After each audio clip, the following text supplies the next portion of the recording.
고혈압을 보통 침묵의 살인자라고 하죠. 내가 뭔가 불편하다고 느끼고 문제가 있다고 느꼈을 때는 어떻게 보면 조금 늦었을 수도 있는 거죠.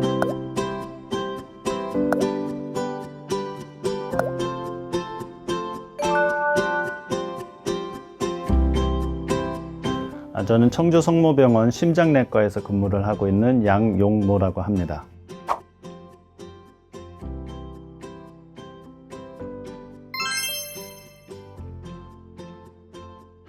혈압이라는 것은 우리 이제 심장이 수축하고 이완할 때 우리 몸으로 전체적으로 피를 뿜어내는 그 압력을 얘기하는 겁니다. 그래서 수축기 혈압이 있고 이완기 혈압, 그래서 혈압을 재시면 두 가지 혈압이 다 나오게 되고, 거기서 고혈압이라는 거는 병원에서 재는 혈압이 수축기 140, 이완기 90이 넘어가면 우리가 반복적으로 넘어갔을 때 고혈압이라고 진단을 할 수 있습니다.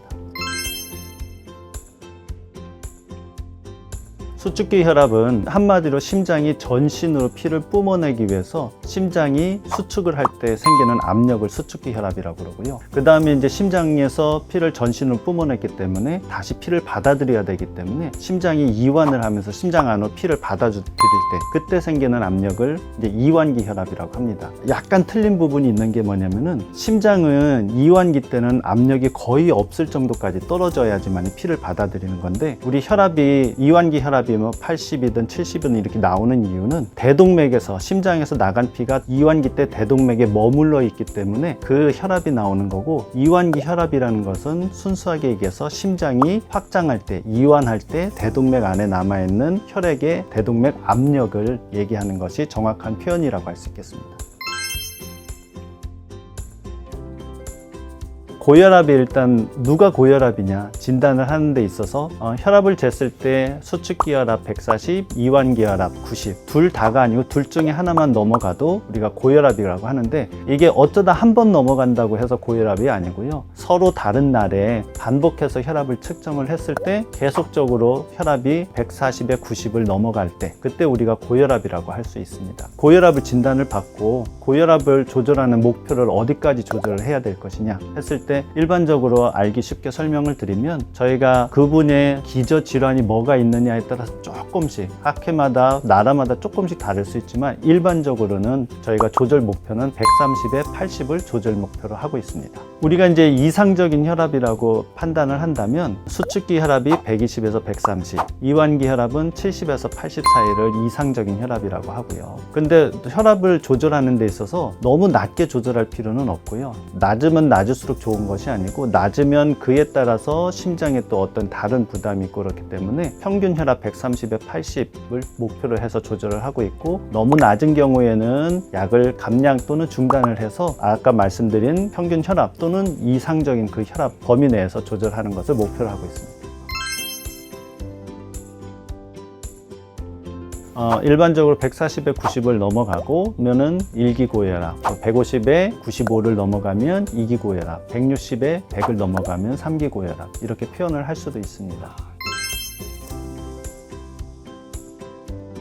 우리가 이제 160에 100 이상을 넘어가면은 보통 표현에 따라 3기 고혈압 또는 중증의 고혈압 이렇게 표현을 하고 있습니다. 그래서 그런 경우에는 그런 압력을 견디지 못하고 만약에 뇌혈관 어디가 약한 부분이 있다면 그런 데 가서 이제 출혈이 생길 수도 있는 것이고, 보통 쉽게 이제 설명을 드리면 권투에서 많은 라운드를 하다 보면 지속적으로 펀치를 맞으면 결국에 나중에 가서 환자가 지쳐 쓰러지죠. 그렇듯이 마찬가지로 우리 몸의 장기도 높은 압력으로 계속 지속적으로 맞으면, 특히 콩팥 같은 경우는 지속적으로 그 압력에 의해서 손상을 입기 때문에 신장 기능이 떨어져서 결국에는 만성 심부전이나 이런 것이 갈 수 있습니다. 그렇기 때문에 혈압은 높을수록 안 좋으신 거고, 높다는 것이 확인이 되면 그 혈압을 조절하는 것이 가장 중요한 질환이라고 볼 수 있습니다.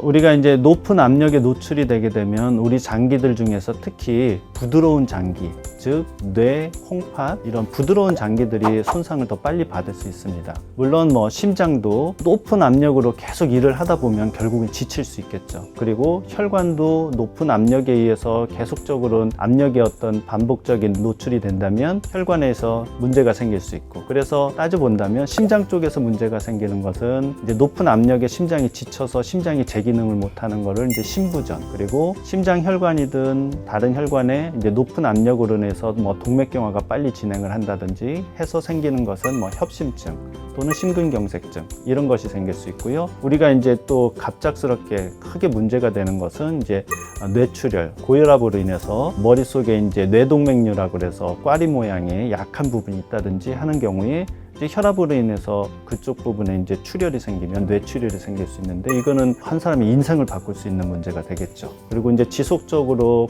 아까 말씀드렸듯이 콩팥이 압력에 노출이 된다면 그런 콩팥의 혈관 내에서 고혈압도 생기고 콩팥의 기능이 떨어지게 돼서 최종적으로는 이제 만성 심부전이 돼서 이제 혈액 투석을 따로 받아야 되는 그런 상황이 생길 수 있는 그런 대표적인 합병증이 있습니다. 굉장히 위험한 거였네요.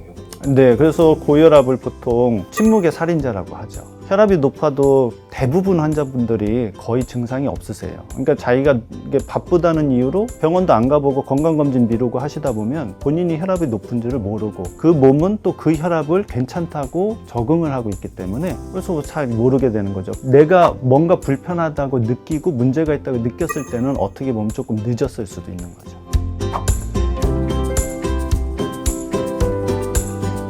새벽 운동은 피하시라고 합니다. 급격하게 체온의 변화를 생길 수 있는, 외부 기온의 변화를 생길 수 있는 것을 한다면 혈관병이 생길 위험성이 있기 때문에 바깥 기온에 내 몸이 적응하기 전에는 따뜻하게 입고, 그런 다음에 좀 적응되면 하나를 벗더라도 저는 일반적으로 환자분들한테 말씀을 드립니다.